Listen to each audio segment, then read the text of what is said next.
Александр Пинт.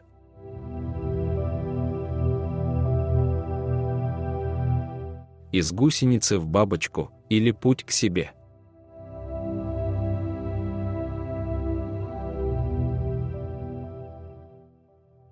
Надо ли вам читать эту книгу? Эта книга написана не для того, чтобы увеличивать количество бесполезно хранящейся информации в уже переполненных умах уважаемых читателей, а для того, чтобы настроить ваше восприятие на понимание сути читаемого и происходящего. Эта книга не о методах и концепциях, так как она сама и является методом, способом и возможностью для осознания вашей сути и механизмов возникновения вопросов, проблем и желаний, появляющихся у вас, уважаемый читатель. Возможно, вы хотите лучше понять себя, решить какие-то проблемы, достичь гармонии, любви, красоты, здоровья, благополучия, мудрости и просветления. Может быть, еще чего-то. Но как бы вы это ни определяли, по сути, все и вся стремится к одному – к целостности и гармонии. Как обрести эту целостность в самом себе? Это вопрос, достойный нашего общего внимания. Ведь именно он ведет нас по дороге к самому себе. Холистический в переводе на русский значит «целостный». Холистической психологией мы называем искусство в науке или мастерство движения по пути обретения человеком целостного сознания. Сознание, неразделенного обусловленным умом на множество фрагментов, рефлексирующих по поводу своих собственных представлений. Целостное сознание – это сознание человека, познавшего себя. Это соединение мужского и женского, внешнего и внутреннего, духовного и материального. Это свобода от той фикции, иллюзии, которую мы привыкли считать самим собой. Кто и как идет по этому пути? Как мы выяснили, каждый по-своему. Но есть нечто общее для каждого, кто действительно идет, а не просто говорит об этом. Исходя из этого общего, мы и рассматриваем особенности пути каждого к самому себе. В этой и других наших книгах вы можете увидеть самое интересное и неожиданное – зеркальное отражение самих себя, своих мыслей, убеждений, представлений, образов, чувств и поступков. И главное – осознать их.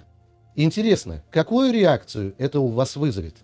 Ведь встреча с самим собой – самое потрясающее из возможных событий жизни человека.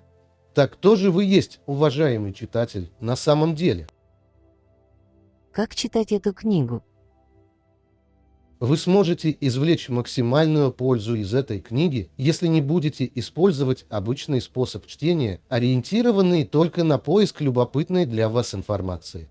В этом случае используется главным образом обусловленный ум, который имеет весьма ограниченные возможности восприятия и понимания. Проводя исследования восприятия читателями литературы, религиозной, философской, психологической, эзотерической направленности, мы выявили некоторые интересные закономерности.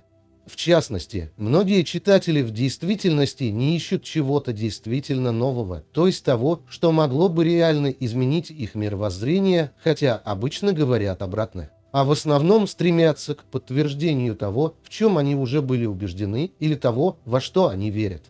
В этом случае читатель ничего принципиально нового не получает от книги, а просто еще больше укрепляется в старых и привычных для него мнениях. Часто бывает так, что желание приобрести данную книгу исходит из одной части человека. В самом процессе чтения участвуют другие его части, а выносят суждения о ней какие-то третьи. В этом проявляются фрагментарность, противоречивость, рассогласованность внутреннего мира человека. Это происходит с ним не только при чтении книг, но и во всех других ситуациях, возникающих в его жизни. Поэтому мы предлагаем вам использовать эту книгу для самоисследования, то есть осознания различных в данный период разрозненных процессов, происходящих в вашем сознании, и их объединения в одно целое. Истинное понимание, то есть понимание сути того, что заключено в книге или в каких-либо происходящих с вами событиях, возникает при гармонично согласованном восприятии, включающем не только интеллектуальную сферу, но также эмоциональную и телесную. В этом случае вы не просто анализируете прочитанное на уровне ума, а проживаете то, о чем вы читаете, на уровне чувств и тела. Эта книга сделана так, что создает для вас возможность непосредственного участия в работе по самоисследованию вашего собственного внутреннего мира, то есть тех проблем и вопросов, которые актуальны для вас в данный момент. Поэтому не удивляйтесь возможным необычным состояниям, которые могут возникнуть у вас в процессе ее чтения. Ведь это не развлекательная литература. Здесь главным является осознание вами своих мыслей, чувств и ощущений, возникающих при прикосновении к скрытым зонам и связанному с ними прошлому болевому опыту. Результатом этого будет ваше освобождение от груза прошлых проблем, болезней и неприятностей. Читая книгу, осознавайте свои мысли, чувства, ощущения и желания, которые возникают в связи с тем, о чем вы в данный момент читаете. Наблюдайте не только за ходом мыслей автора, приведенных в книге, но, главное, за своей реакцией на них. Вы увидите, что они будут вызывать в вас определенные мысли, чувства и ощущения. Наблюдайте за ними. Именно это позволит вам получить максимальную пользу от книги. У многих, читавших эту книгу, возникало желание перечитывать ее полностью или какие-то отдельные главы. Каждое повторное прочтение давало новый импульс для осознания и более глубокого понимания возникших вопросов и проблем.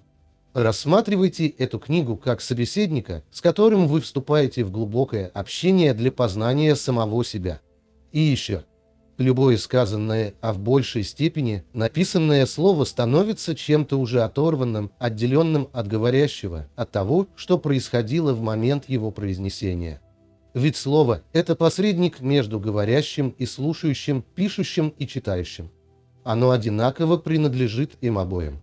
Каждый из них вносит свое понимание, свое восприятие, свою жизненную энергию. Поэтому говорение и слушание, написание и прочтение – единый процесс общения. И чем меньше барьеров, обусловленных жесткими убеждениями, мнениями, представлениями, тем чище, яснее и свободнее это общение. Эта книга – наше приглашение к такому общению с вами. Введение. Общество находится в состоянии коренного изменения. Изменяются все основные парадигмы, существующие в настоящее время в различных областях общественной жизни, экономические, политические, культурные, семейные и так далее. То, что сейчас происходит, представляет собой самую радикальную революцию на Земле. Участие в этой революции не может избежать никто из живущих в настоящее время. Каковы же основные тенденции происходящего и что это значит для каждого из нас?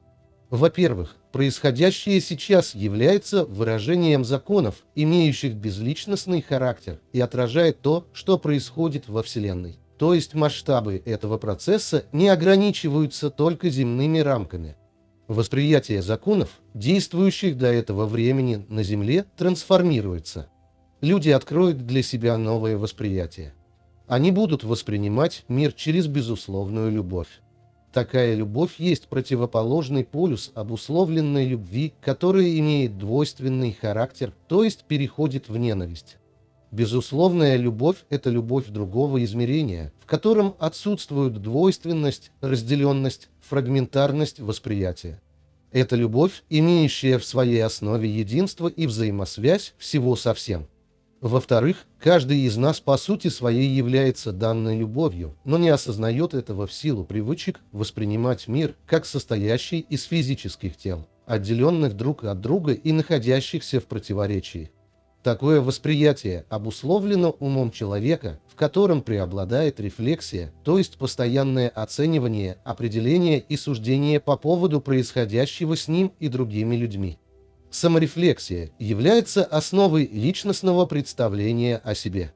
Это представление является набором образов, которые формируются, закрепляются и поддерживаются обусловленным умом человека, создавая иллюзию его отделенности и противоположности другим людям и миру в целом. Законы, по которым существует личность, ограничивают возможности человека и не позволяют ему увидеть себя таким, какой он есть на самом деле.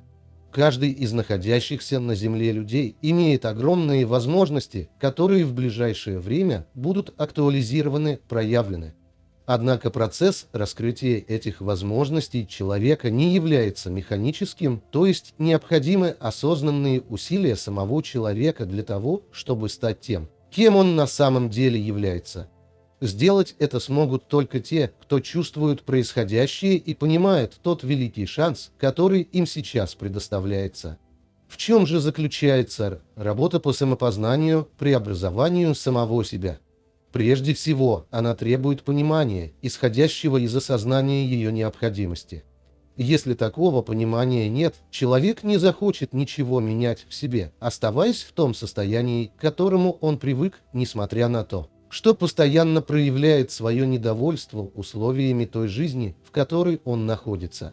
Невозможно осознавать происходящее из себя, если ты не понимаешь, зачем все это тебе нужно. Никто не может заставить, принудить человека стать самим собой. Поэтому это может произойти только по свободной воле, выбору самого человека. Очень многие люди сейчас стоят перед этим выбором, но немногие его осознают. То, что ситуация такого выбора возникла и сейчас усиливается, это факт. Но и то, что этот факт видят далеко не все, это тоже факт. А почему не видят? Потому что не хотят. А почему не хотят? А потому, что увидеть это, значит осознать неизбежную необходимость отхода от привычного восприятия себя, других и мира в целом. Но и инерция привычного восприятия очень велика.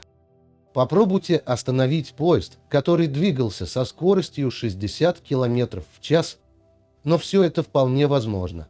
Потому что для человека, осознавшего необходимость изменения собственного восприятия, начинают действовать законы другой реальности, реальности целостного мира. Понимание этих законов позволяет изменить то, что кажется незыблемым и привычным, практически мгновенно. Но само понимание требует желания, идущего из глубины вашего сердца. Желание соединиться с самим собой, то есть войти в мир реальности, целостности, мудрости, любви. Понимание законов любви очень естественно для сердца, но неестественно для обусловленного ума. Обусловленный ум, занявший место хозяина в человеке, не способен жить естественной жизнью. Его природа – разделенность, фрагментарность и узость восприятия. Надо научиться видеть его со стороны, то есть наблюдать за механизмами его работы. Это и есть осознание. Осознавая ложное в себе как ложное, вы приближаетесь к истине, то есть пониманию самого себя.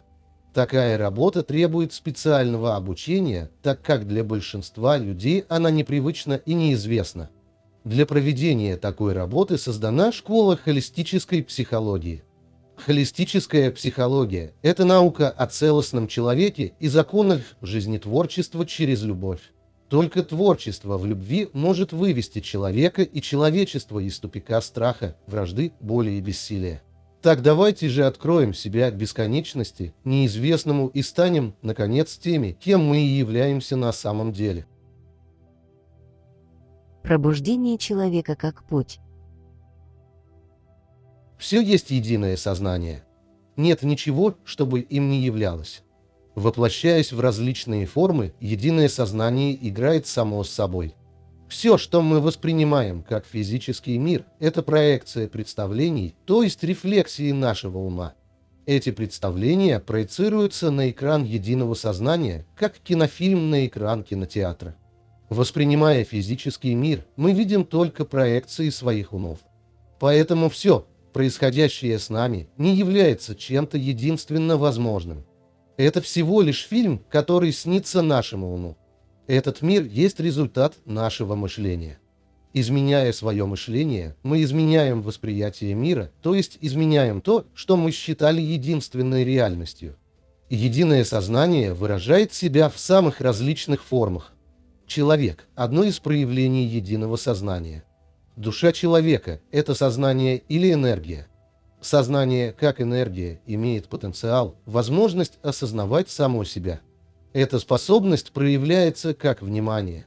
Внимание характеризует направление энергии сознания. Непробудившаяся душа, сознание, направляет свою энергию только от себя, то есть на тело ум, в котором она воплотилась. Она полностью идентифицирует, отождествляет себя с данной психофизической формой. Спящая душа не сознает себя до тех пор, пока не пройдет определенный путь развития и не воплотится в тело ум, способный принять энергию осознания, то есть стать инструментом истинного «Я» Духа. Пробуждение души начинается тогда, когда хотя бы часть энергии осознания начинает возвращаться к ней обратно.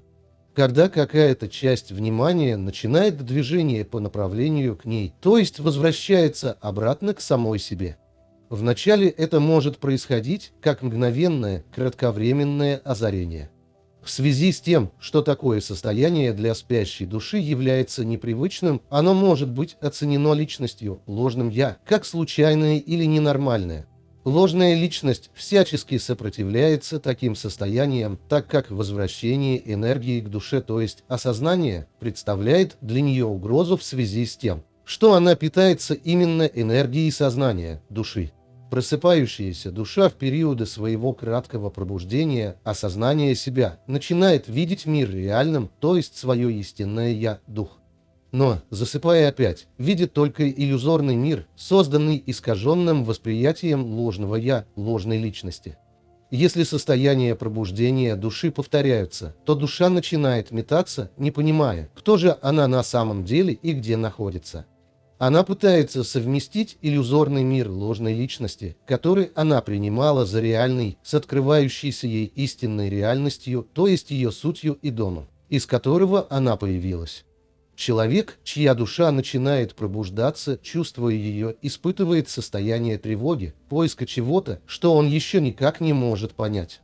Эти толчки осознания сопровождаются очень непривычными состояниями, заставляют человека искать то, чего он пока не понимает, но не чувствовать уже не может. Это тот самый зов из мира реальности, который указывает единственно верное направление к самому себе. Это направление противоположно тому, в котором человек двигался до этого. Его внимание, то есть энергия сознания, двигалась в направлении от самого себя. Начало пути к истинному «Я», дому реальности, начинается с поворота на 180 градусов, то есть в направлении самого себя. Это начало самого великого и самого сложного периода жизни человека. Ложная личность, чувствуя угрозу для собственного существования, начинает сопротивляться оттоку энергии сознания, души от нее. Она применяет очень изощренные и хитрые способы, чтобы не допустить продолжения и усиления процесса пробуждения осознания души. Начинается борьба истинного «Я» и ложного «Я» за душу. Осознавая себя, душа видит свое истинное «Я» и реальность, засыпая, опять воспринимает только ложное «Я» и иллюзию. В течение этого периода человек, тело, ум то обретает своего истинного хозяина, то опять попадает под влияние ложного «я». Нельзя недооценивать хитрость и изощренность уловок, предпринимаемых ложным «я» для удержания собственной власти. Голос ложного «я» пока еще значительно более привычен для человека, тела, ума. Ведь до этого именно ложное «я» практически безраздельно управляло человеком, телом, умом. Оно знает его очень хорошо, все его слабости и дисгармоничные аспекты. Именно благодаря ним оно и возникло. Поэтому ложное «я» старается усилить дисгармонию и разбалансировку основных функций человека, тела, ума. Именно в этот период человеку требуется правильное обучение, направленное на укрепление, расширение и усиление его способностей к осознанию всех функций тела, ума. Роль такого обучения должны выполнять специальные школы и организации, обладающие всеми возможностями, необходимыми для этого.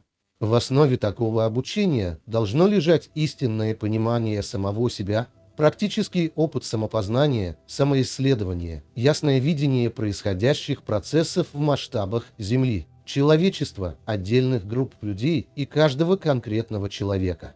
Холистическая психология – это учение о целостном человеке. Она занимается исследованием принципов, законов и фактов эволюции человеческого сознания, то есть процесса пробуждения сознания души человека и человечества в целом. Это изучение процессов пробуждения человека и Земли. Это познание реальности. Это переход в следующие измерения. Единственная реальная эволюция человека – это эволюция его сознания, души, то есть вертикальное развитие.